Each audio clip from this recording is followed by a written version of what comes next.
الرحمن الرحيم مالك يوم الدين إياك نعبد وإياك نستعين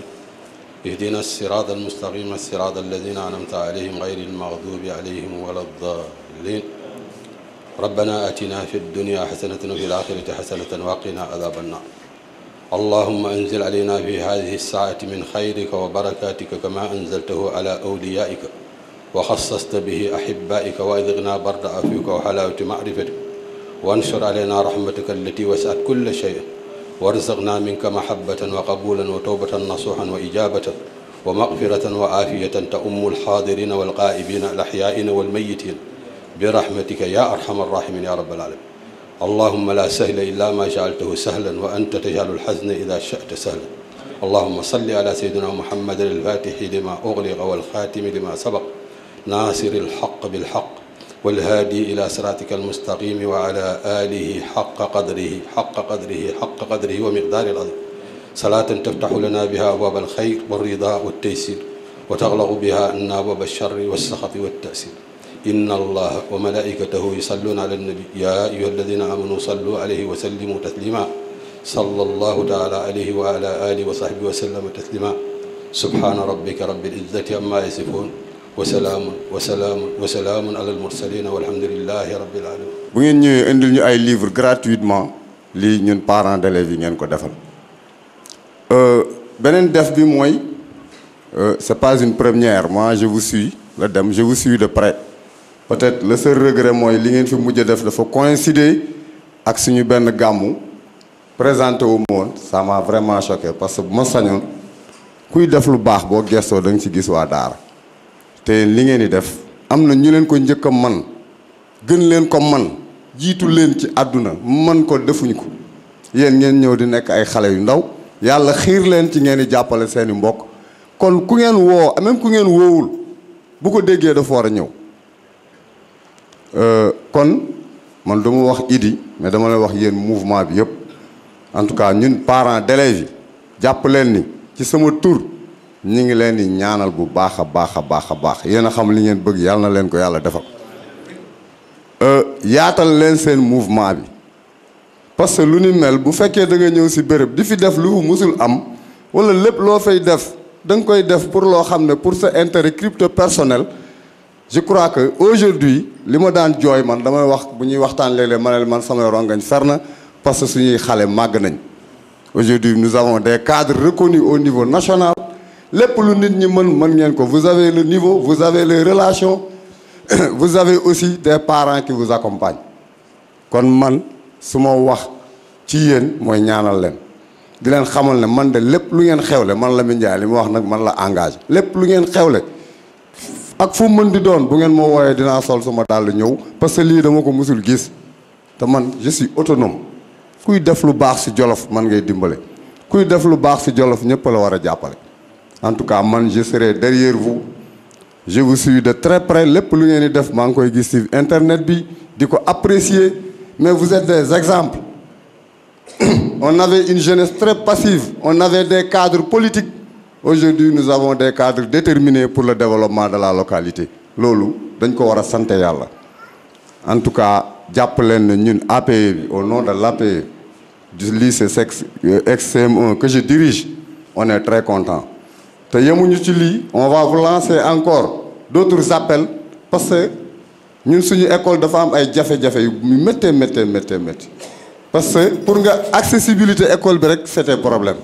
pour benn bretelle boo xam ne même pas 200 mètres francs 200 mètres pour mu am accessibilité oto di fa dem moto di fa dem lépp di fa dem mais aujourd'hui amul ku ñu sollicité wul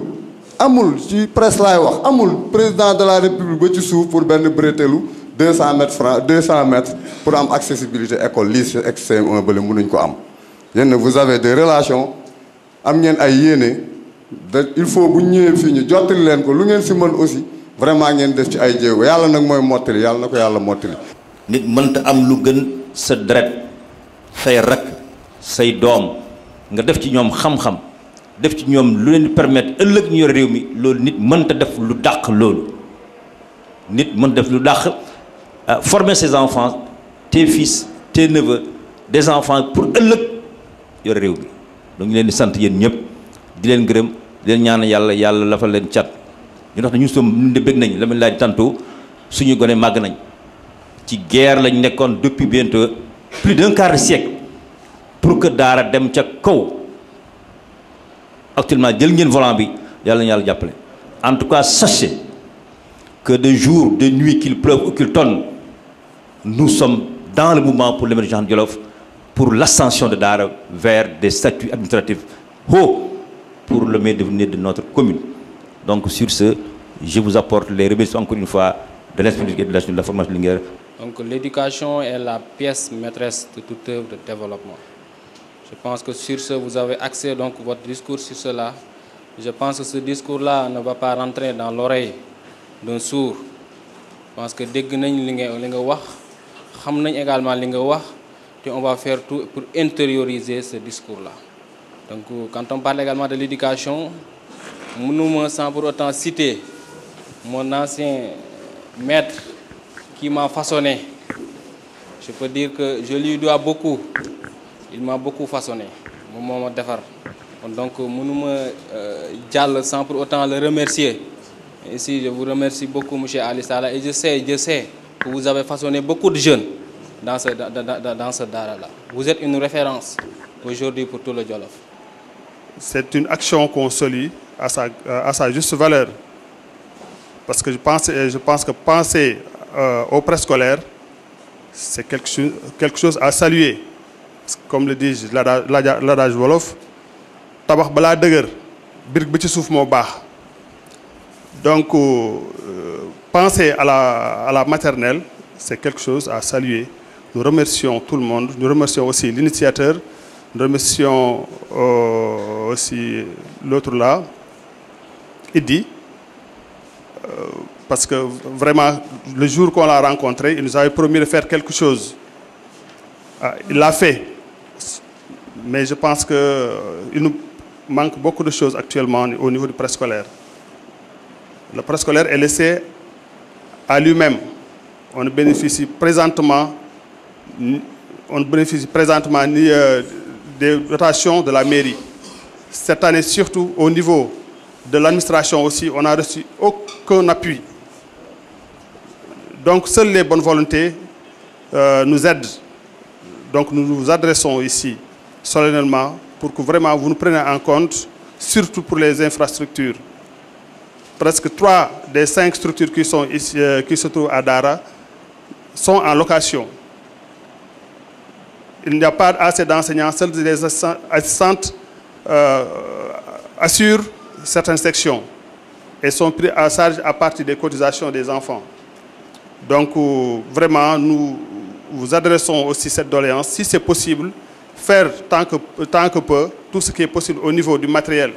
Actuellement, tout se fait en informatique. Au niveau des évaluations, c'est vrai que parfois ça passe inaperçu, mais c'est les enfants qu'on évalue. Et les tirages parfois coûtent cher. Si vous pouvez aussi nous aider en informatique pour plus nous aider à faciliter la production des documents, aussi ça va vraiment, nous allons l'accueillir vraiment à bras ouverts. Donc nous ne trouvons pas les mots pour vous remercier et au nom de toutes les structures préscolaires ici présentes. Vraiment merci. Passer par là. Donc, et aussi, vous dire que le lycée Dr Daouda, il devait être là. Le projet est représenté par M. Fallouka. Parce qu'aujourd'hui, ça coïncide avec leur journée culturelle. Donc, c'est pour dire que vous avez compris que l'école, c'est une école de la communauté maintenant. C'est une école pour tous. Donc chacun doit savoir ce qui se passe à l'école. Chacun doit intervenir pour le fonctionnement de l'école. Et je crois que vous avez compris ça. Parce que nous aussi, on est mal à l'aise. Si nous sommes école, on est là avec nos problèmes là-bas et tout. Parents, peut-être des niaux, peut-être il a un problème pour venir à l'école. Non, mais c'est l'école de tout un chacun. On est war na ñëw nga xam sa doom lu muy dund ci école bi. Qu'est-ce qu'il fait à l'école? Est-ce qu'il travaille? C'est pas trop tard. S'il ne travaille pas, il faut rectifier. Donc, et heureusement aussi, on a un président de l'APE. Moi, je le dis toujours, c'est l'élève le plus assidu. S'il était élève, c'est l'élève le plus assidu. Il est toujours à l'école. Et il est au courant de tout ce qui se passe à l'école. Donc nous le remercions vivement. Et remercions aussi les parents d'élèves. Bon, l'INDEF aussi, je crois que ce n'est pas une erreur. Le fait d'aider ces enfants-là. Et ces enfants-là méritent aussi qu'on les épaule. Parce que je vous dis, l'année dernière, au lycée XM1 d'Ara, nous avons pris la Miss départementale mathématiques. C'est l'actuelle présidente du gouvernement scolaire. Mais en Miss Sciences, là aussi, bon, il n'y avait pas de prix dans le département de Linguère. Mais la première, mais non primée, elle est au lycée XM1. Et aux examens de baccalauréat, il y a eu des mentions très bien, ce qui est rare. Je ne dis pas au Jolof, mais au Sénégal. Au lycée XM1, il y a eu 2 mentions très bien. Au lycée Daourosso aussi, il y a mention bien. Et cette année, avec aussi concours Miss Sciences, le lycée XM1 aussi,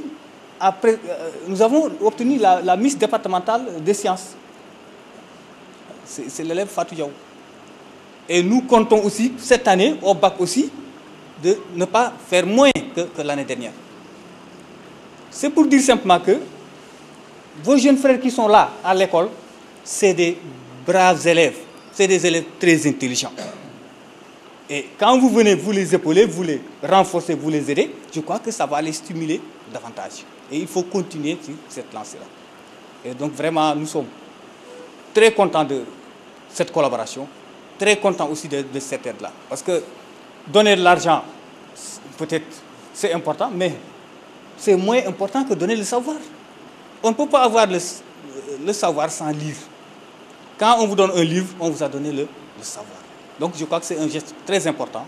et vraiment nous saluons. J'ai pris l'engagement de parler en son nom. Pour remercier toutes les autorités ici présentes.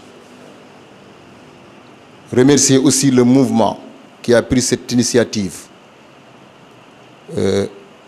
pour faire cet acte aussi important pour le mouvement, mais encore plus important pour les élèves qui vont recevoir ces manuels. Parce que, pour moi, vous avez compris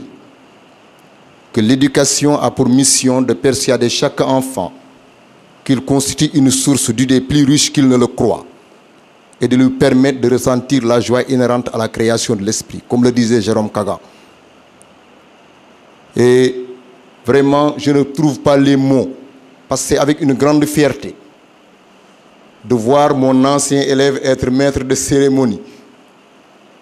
Élève que j'ai récupéré dans des conditions difficiles. Je parle sous le contrôle de son papa ici présent, accompagné de son frère Mahamka, qui est derrière moi. Cela montre que, à part les cours que l'on tenait entre les 4 murs, vous du mouvement, vous avez compris qu'il faut un surplus pour vos frères, pour que ce Jolof dont vous voulez qu'il soit en marche et le plus rapidement possible.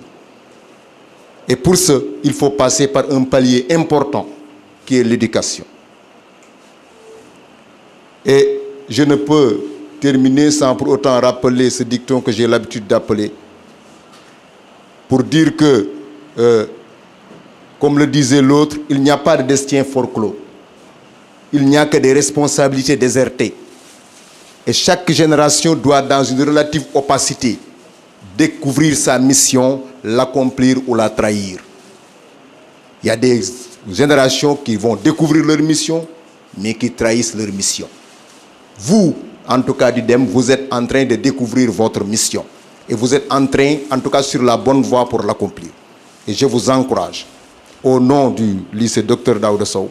au nom de toute la communauté éducative, au nom de tous les parents d'élèves, au nom de tous les élèves, au nom de toute la population de Dara, nous vous disons encore merci. Et nous vous encourageons.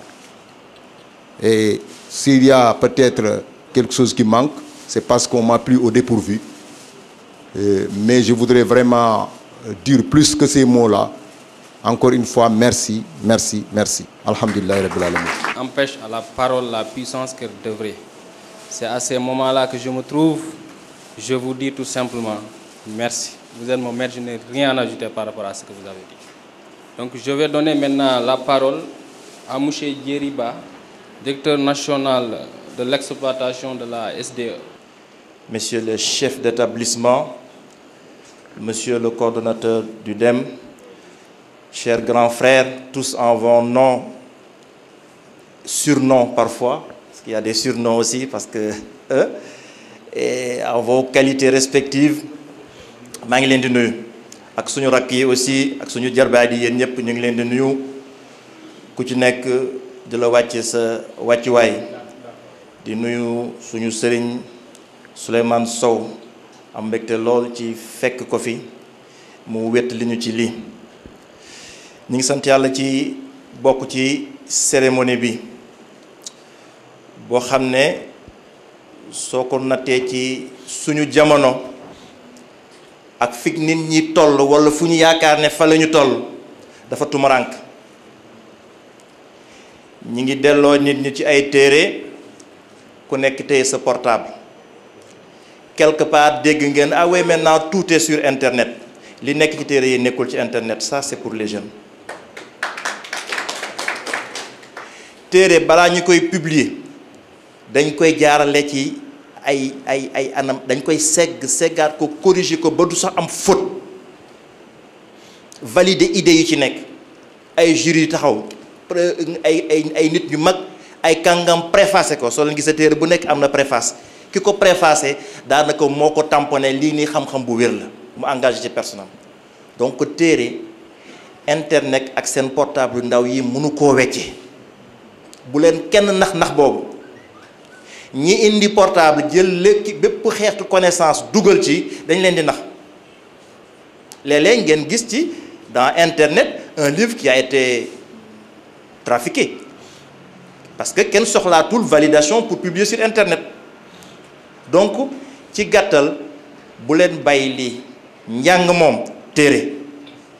njàng livre njàng téere soo nekkee ku fi gis sa doom toog kër ga naan la papa dama bëgg connexion damay jàng dalay nax yéen ñi xam ngeen nan ngeen jàngee kon xale yi laa bëggoon jox message boobu pour ñu dellu ci à la lecture moo tax on a fait ce choix là jël une valeur de 3 millions dugal ko ci livre yi monsieur le coordonnateur merci de cette clairvoyance ci jamono yu ñu toll de soo jëloon 3 millions waaye ay groupement femmes ku ci nekk nga jox ko 100 000 200 000 soo génnee dëkk bi yëpp topp la ñu tàcc la riir mais soo ñibbee doo am satisfaction morale parce que xam nga ne def nga li nit ñi gën a xemem waaye defuloo li gën a baax ci nit ñi moo tax ñu delloo leen ci njàng rek a wóor la connaissance est la seule qui libère au sens vrai du terme libère la économiquement libère la intellectuellement c'est la seule il y a que la connaissance qui libère même ñi yóbbu def bombe atomique ba yilif monde bi actuellement ndax seen bombe atomique xam ngeen ni physique ngay jàng physique chimie ba génne bombe atomique kon la connaissance est la seule chose qui libère j'invite tous les enseignants à rappeler ça aux élèves nañu jàng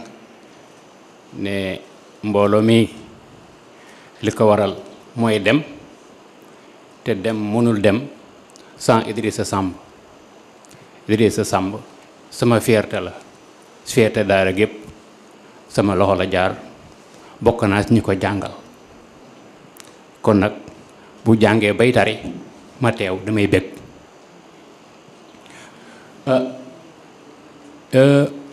loo gis nag léegi pour defar réew lu koy defar mooy njàng te yow fa nga tàmbalee daaw mois de juillet nga ubbee lii sagal école yëpp bi yoon nga dellu si indi ay téere nag ci nekk nepp jàng boo ko bëggee comme ni philosophe cubain bi wax José Martí mu ne pour vaincre la faim il faut développer l'agriculture semer la graine mu ne ça ne suffit pas pour vaincre la faim il faut planter des écoles. Tu plantes des écoles, sortiront des ingénieurs qui vont fabriquer des machines, ces machines sont utilisées pour vaincre l'enfant. lu jéeri wax dëgg la xale yi jàngatuñu jàngalekat yi sama mbokk itam jàngaleetuñu war nañu xoolaat seen bopp li ci internet baax na lool waaye li ci biir secret la il faut ouvrir les livres et lire ku jàng xam ku yëru xam loo xam te xam-xam li ko yóbbu mooy njàng ah kon nag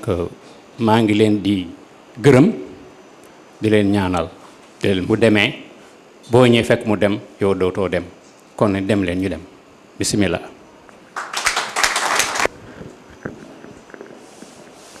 Merci. Conservatrice, à travers les branchements sociaux qui ont permis aux populations vulnérables et pauvres à accéder à ce liquide précieux. Je veux nommer le directeur général de l'exploitation de la SDE, mon frère Djeriba. Votre action, puisqu'elle entre dans le cadre aussi du DEM, puisque vous êtes un membre fondateur du DEM, accouplée à celle de l'inspecteur des impôts et domaines, Idrissa Samb, avec l'ensemble de vos collaborateurs, vont booster, j'en suis sûr, la qualité de la vie dans cette chère commune d'Ara, dont je reprends aujourd'hui monsieur le maire Momar Ndiaye, empêché, qui a tout fait, puisqu'il avait fait mentionner dans son organigramme de la semaine la présidence de cette séance. Mais malheureusement, l'homme a sa volonté, mais c'est Dieu qui dispose de notre être. Donc vous trouvez ici les excuses de monsieur le maire, mais ses encouragements et ses salutations. Vous me permettrez de faire une petite digression, peut-être la nostalgie nous y invite. Ce que vous proposez aujourd'hui aux élèves et aux enseignants de cette commune, à travers cette exposition de livres, n'est qu'une invite et un rappel. Tantôt, ceux qui m'ont précédé dans les discours en ont parlé, mais la lecture est pour l'esprit ce que l'eau est pour le corps humain. Telle est l'importance de la lecture. Je dirais aux élèves de privilégier la lecture, même un morceau, une page ramassée dans une rue, un morceau d'une page de cahier, un livre ancien, qu'il soit encore programme ou non, travaille toujours à développer l'esprit de celui qui le fait. C'est l'un de mes secrets. Je lis nuitamment, je lis le jour, quand j'ai un repos, tant que je ne dors pas, je lis. C'est pourquoi j'ai gardé le verbe, malgré que j'ai quitté l'enseignement depuis 1990. C'est mon secret, il faut y prendre. Mais aussi le livre aide à développer l'individu sur le plan culturel. Car la culture est comme l'instruction d'un mamelle inséparable et qui aide à forger. Des projets, également des programmes que nous envisageons en quelque sorte de dérouler. Je pense que Léopold Sédar Senghor disait que la jeunesse contient des forces cachées immenses qui elles seules sont capables de révolutionner le Sénégal par la réflexion, la méthode et le travail. Donc je pense que vous aujourd'hui les jeunes, vous aujourd'hui les élèves, je pense que vous devez être conscients de cela. Sachez qu'aujourd'hui vous êtes l'avenir, mais également vous êtes le devenir aujourd'hui du Djolof. Engagez-vous surtout dans cette politique que nous nous sommes fixés de faire. Donc on vous invite surtout à nous rejoindre aujourd'hui dans cette lutte-là. Cette lutte, nous sommes convaincus qu'elle ne sera pas facile, mais comme je l'ai dit tantôt, là où il y a la volonté et l'engagement, se crée certainement un chemin. Aujourd'hui, des références. La salle aujourd'hui est pleine, je pense, de cadres. Donc, regardez ces gens-là et dites-vous que vous voulez aller plus loin que ces gens-là. Formez-vous, apprenez, éduquez-vous et Inch'Allah vous y arriverez. Donc sans plus tarder, je vais donner maintenant la parole au coordonnateur du mouvement, M. Idrissa Samb. dañu koy jéem a tekki tuuti rek ci wolof ginnaaw bu ñu santee yàlla julli ci yonent bi nuyu mbooloo mi yëpp nuyu surafaaw yi fi toog nuyu aussi xalif yi nga xamante ni ñi ngi toog seen kër di ñuy ñaanal waaye ñi ngi ñaan aussi di ñi ngi nuyu aussi plutôt mbooloo mi nga xamante ni tey dañu bàyyi seen temps yëpp ñëw fekkee si lii nga xamante ni ñoom la ñuy joxe tey ki ñu ciy jiital mooy représentant wu monsieur le maire waaye représentant monsieur le maire wax na ko léegi monsieur le maire ku ñu jàppale la ci événement bi ñu jotee yëf yi ba war ko woo def nañu je dirais à mes collaborateurs de mettre à votre disposition toutes les salles bu ngeen ci bëgg dem leen ngeen xool ko j'en ai discuté avec Mass El Hadj et Lamine Gassama incha allah su yàlla dogalee ma am temps dinaa ca ñëw ndax lii mën ngeen ko defal comme d'habitude moom it c'est un homme très disponible heure boo ko wooyee bu ko yàlla dogalee bu tànkam wooyee fee dina ñëw bi mu ñëwul aussi woote na ne maa ngi jégalu dinaa yónnee sama représentant ki mu yónni aussi mat ndaw ndax produit yi jàngalekat la nekk koo xamante ne référence la ci dëkk bi muy suñu kilifa monsieur Daouda Fall ñi ngi lay gërëm di la ziar ñi ngi gërëm aussi représentant monsieur l'inspecteur ndax moom it monsieur Thiam personnellement quand on l'a appelé daf na ma damay am benn empêchement damay génn mais loolu man ngeen ko defal waroon naa ca teew yónnee na aussi ndaw lu mat ndaw ñi ngi nuyu aussi proviseurs yi di nuyu représentant aussi proviseur monsieur Ali Sarr Guissé aussi di suñu mag di suñu kilifa ci dëkk bi di aussi un homme de développement ñi ngi nuyu aussi personnellement monsieur Samba Ba ak monsieur Issa Ba ñi nga xamante ni aussi suñuy référence lañ suñuy kilifa lañ waaye aussi ñi ngi nuyu monsieur Souleymane Sow di suñu xalif di suñu kilifa di suñu sëriñ aussi di suñu mag ñi ngi nuyu ñëpp di nuyu suñu ñi nga xamante ni aussi suñu membre la ci bokk ci dem ki ñu ci jiital di suñu mag Cheikh Daim Fall ak grand Diaba bi nga xamante ni aussi wax dëgg fa yàlla ñi ngi ñuy jàppale bu baax ci nekk suñuy mag encadré ñu ak grand Day Sow waaye ñi ngi nuyu aussi grand Mass Ndiaye ak association parents d'élèves yi nga xamante ni suñu mag di kenn ci dëkk bi muy ki nga xamante ni mooy Lamine Ndiaye moo ko jiitee di nuyu aussi ñi nga xamante ni ñoo toog nii yëpp nga xam ne ñii ci dëkk bi leen nekk ay homme de développement seen naa ci suñu papa léegi papa Moussa Fall di suñu kilifa di suñu lépp di nuyu presse bi aussi di nuyu aussi ñi nga xamante ni ñi ngi may gis maa ngi leen gis bokk nañ ci mouvement dem bi nga xamante ni dara tax koo jóg lu di intérêt wu daara kese xam nañ ñaanuñu ñu cité leen waaye ñi ngi leen di nuyu yéen ñëpp di nuyu personnellement suñu frère Djeriba Gelaajo wax na ko léegi c'est un pur produit de l'école sénégalaise l'école publique je veux dire yàlla dafa dogal ci sama discours maa ngi naan war nañu fexe ba privatisation école bi nga xamante ni léegi ñëw na ba pare te mënuñu ci dara ñu fexe ba mu wàññeeku parce que à l'époque képp ku ñu yóbbu école privée ñun ñi nekkoon ci public dañ la daan ree ne la da nga xamul dara moo tax ñu dàq la léegi nag les meilleurs produits les meilleurs élèves ñi ngi école privée yi en tout cas loolu la tendance bi commencé di wane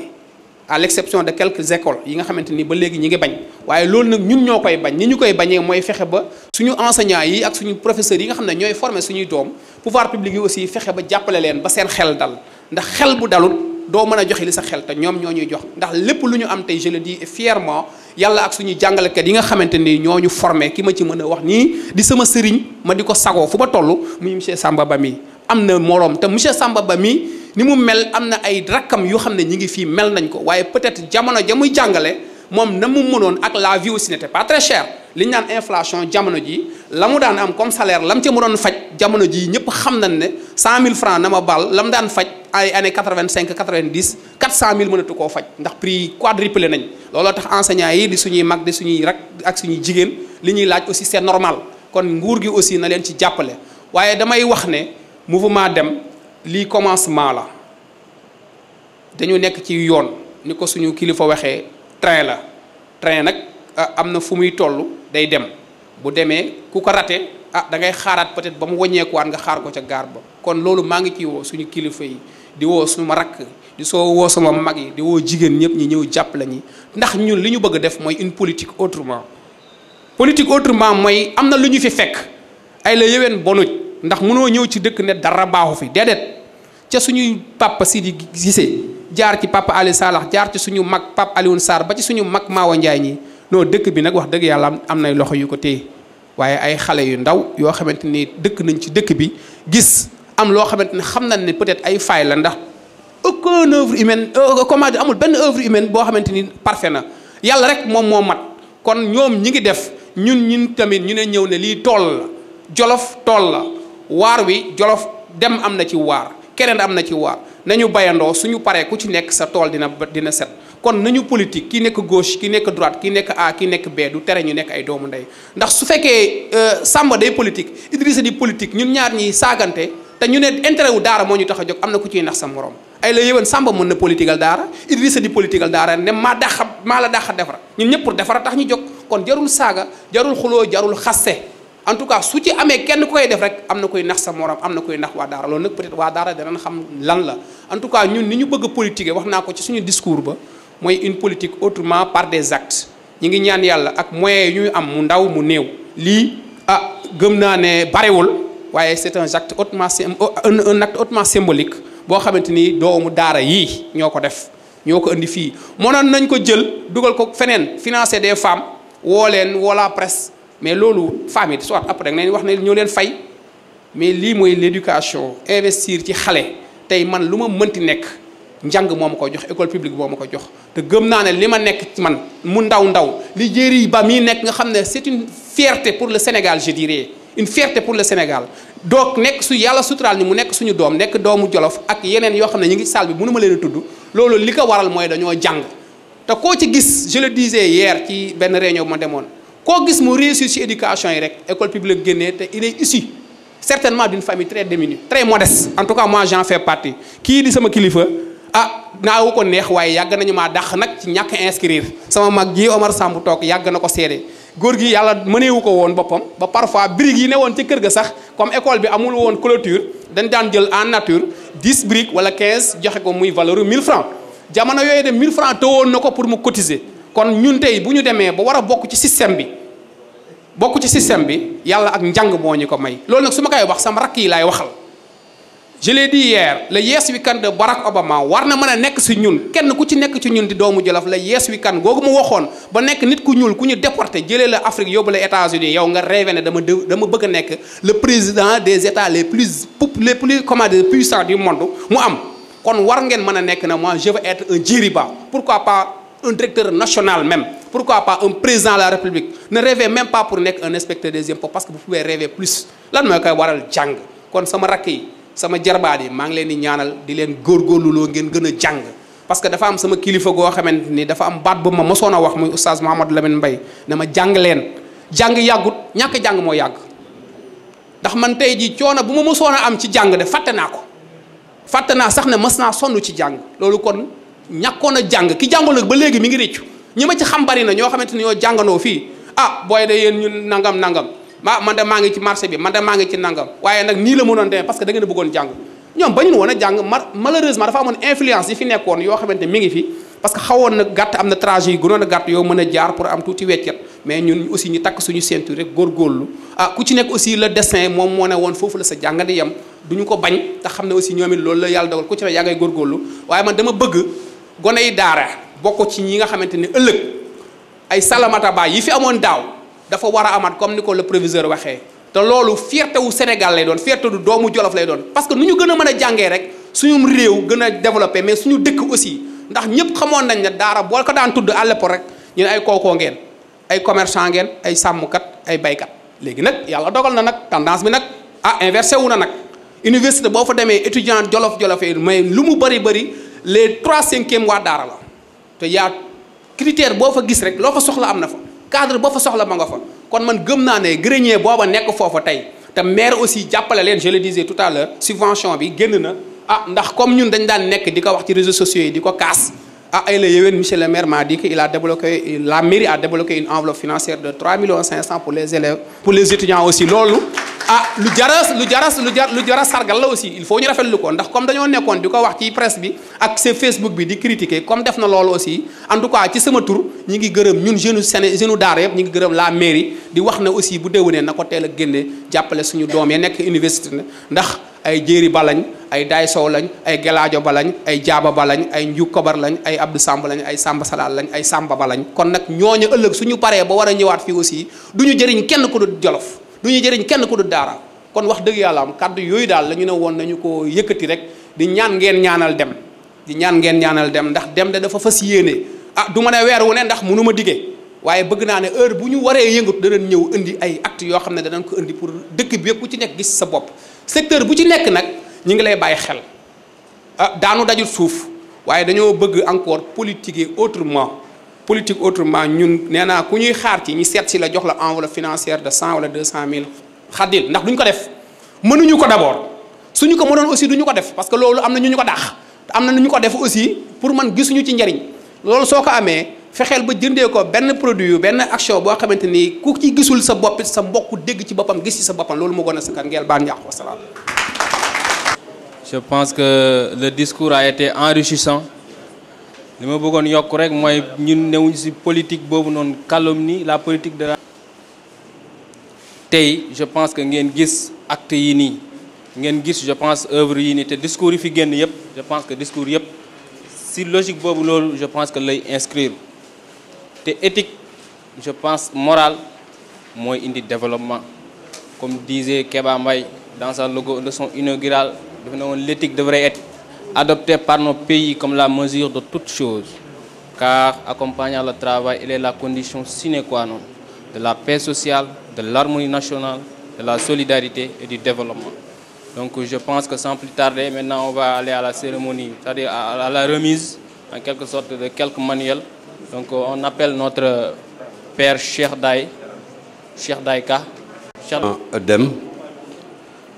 Jolof en marche, nous vous remettons ces ouvrages et nous espérons que vous en ferez bon usage.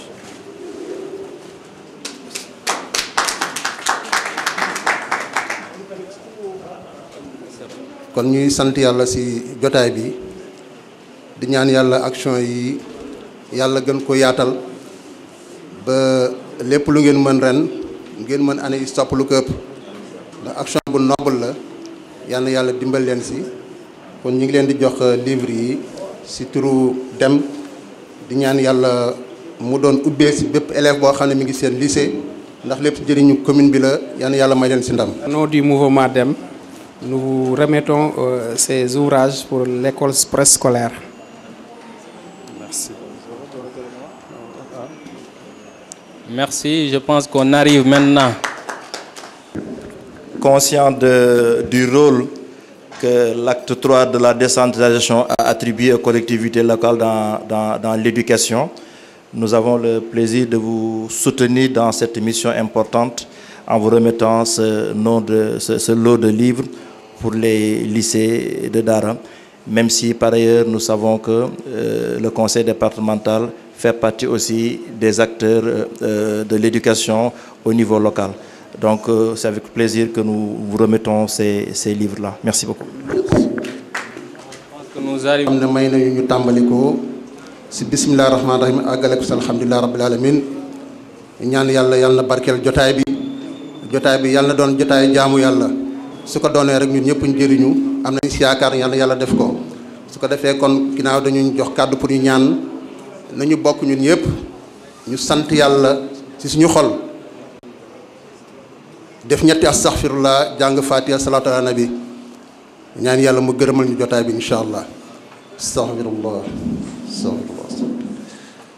bismillahir rahmanir rahim alhamdulillahi rabbil alamin arrahmanir rahim maliki yawmiddin iyyaka na'budu wa iyyaka nasta'in ihdinas siratal mustaqim siratal ladzina an'amta alaihim ghayril maghdubi alaihim waladdallin amin